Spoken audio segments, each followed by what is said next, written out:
Jazz, de son côté, elle a comparé les lives qui pullulent sur la toile en ce moment à une épidémie qu'on est en train de vivre de Ben, tu vois, Covid-19 en ce j'étais moment. même pas au courant. Tu vois, Eh ben, j'étais même pas au elle courant. a dit de son côté, Jazz, ça devient une épidémie de règlement de compte sur Instagram. Je ne conseille pas aux Ouais. enfants de regarder. Il y a des jeunes qui nous suivent.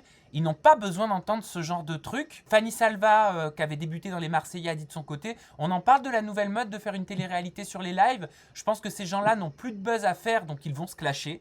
Quand je vois les personnes qui sautent de live en live pour se clasher et gagner quelques followers, je trouve ça ridicule. Qu'est-ce que tu penses de leurs déclarations, de leurs Ben, interventions? j'étais pas du tout au courant, tu vois. Tu m'apprends quelque chose, mais en même temps, ça m'étonne pas et ça me rassure. Tu vois, ce que tu dis, ça me rassure parce que là, on parle de gros influenceurs, donc qu'ils aient le même avis que moi, ça me rassure, tu vois. J'avais l'impression d'être un petit peu le seul à trouver ça pas normal, en fait. Dans une époque où tout ce qui est débauche, etc., c'est à peu près normal, là, ça me rassure, tu vois. C'est-à-dire, ça me fait du bien. Donc, ben, ce qu'elle a dit, c'est tout à fait ce que j'ai dit. Ça va de live en live. J'ai vu des trucs de le mec qui fait une télé. J'ai vu aussi.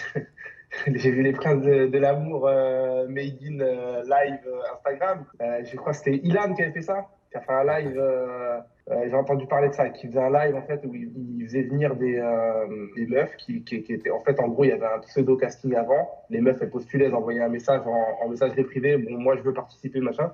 Et en gros lui il avait un date avec elle via le live. Et après t'avais donc dans ce live là t'avais plusieurs gens de télé-réalité. Je crois que t'avais Sarah Lopez, t'avais plein d'autres. Et en fait, ils donnaient leur avis sur oui, celle-là, elle est bien pour toi, oui, celle-là. Enfin bref, c'est. Encore ça, on va dire, encore si c'est que ça va, c'est marrant, tu vois. Ça veut dire, ça peut être marrant, tu vois. Tant qu'il n'y a pas de. Tant que ça part pas en vrille, qu'il n'y a pas de contenu sexuel ou érotique, qu'il n'y a pas d'obscénité, qu'il n'y a pas de. Ça reste à peu près cool, ça va encore. Mais je te dis, c'est. Voilà, quoi.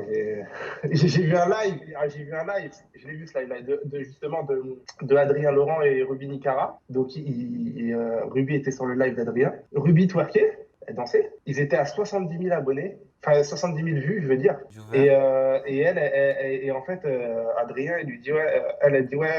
Donc ça partait en mode si on arrive à 80 000 vues, à 90 000 vues, j'enlève le bas, je sais pas quoi, machin. Là. Et Adrien, donc du coup, il dit ah ouais, tu vas enlever carrément ton short et tout, tu vas être à poil et tout, parce qu'elle était en pyjama, toi. Tu vas être à poil et tout, tu vas le faire. Ouais, ouais, je veux le faire et tout, machin. Je te jure qu'en moins de 4 minutes, ah, j'ai regardé. En moins de 4 minutes, ils ont pris 30 000 vues. Ils étaient à 70 000, ils sont montés à 100 000 vues. Tu vois ce que je veux dire?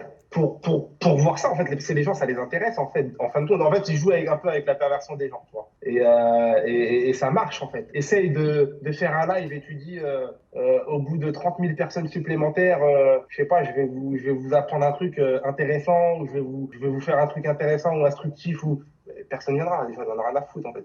Je suis pas C'est, sûr, tout dépend comment c'est fait. Moi, je connais de très bonnes chaînes YouTube et de ouais, très bons comptes Instagram qui nous apprennent des choses ou qui parlent de sujets même très sensationnels de façon. Tout dépend du levier, de la façon dont tu abordes les sujets, quoi. oui, mais ce que je veux te dire, c'est qu'il y a une certaine facilité. Tout ce qui est sexe, etc. C'est facile de générer de la masse autour de ça. Voilà, c'est facile. C'est un peu comme une influenceuse qui poste que des photos à Walp, elle aura forcément beaucoup plus d'abonnés beaucoup plus facilement que quelqu'un qui va rechercher la finesse et la technique. Tu vois ce que je veux dire? C'est différent. C'est pas nouveau, le cul a Voilà. toujours fait vendre. Puisqu'on parlait, Céline, de Sarah Frézou et qu'on parlait des lives sur Internet, est-ce que tu as vu un petit peu les lives qu'elle faisait avec son copain Ahmed, avec qui elle s'est Ouais. séparée au moment où on parle? Je sais pas si elle s'est remis avec. J'ai entendu une histoire comme quoi il aurait été piraté sur Internet, c'est ça, sur ses réseaux? Je sais pas du tout, je sais juste qu'ils sont séparés, qu'ils sont mis ensemble là il y a pas longtemps. C'est Qu'est-ce que tout. tu penses de leur live où on les voit se discuter, par exemple, se disputer pendant qu'elle est en train de cuisiner? J'ai pas d'avis. C'est leur vie, c'est une vie de couple classique. Après, la caméra est allumée, voilà. Est-ce que c'est volontaire ou pas? En tout cas, c'est des choses je pense que ça se passe dans tous les foyers actuellement. Donc, je m'occupe plus trop de sa vie, tu vois. Ça veut dire que elle est en couple, je respecte, tu vois. Moi, je fais ma vie de mon Parce côté. qu'à l'époque, tu t'étais Voilà. rapprochouillé d'elle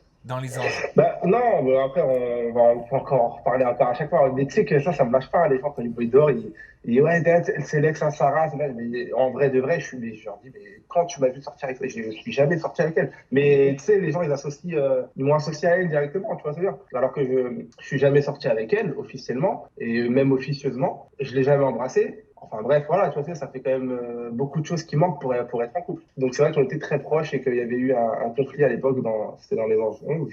Voilà, j'étais proche d'elle, puis ça s'est pas fait. Et puis les gens, je pense, dans la maison voulaient absolument nous voir ensemble. J'ai pas voulu. Ils ont dit que je voulais pas me mettre avec elle parce qu'elle était grosse, parce que ceci, parce que cela. Alors que c'était juste parce que je voulais pas, tout simplement. Donc voilà, on m'a reproché de pas me mettre en couple avec ça.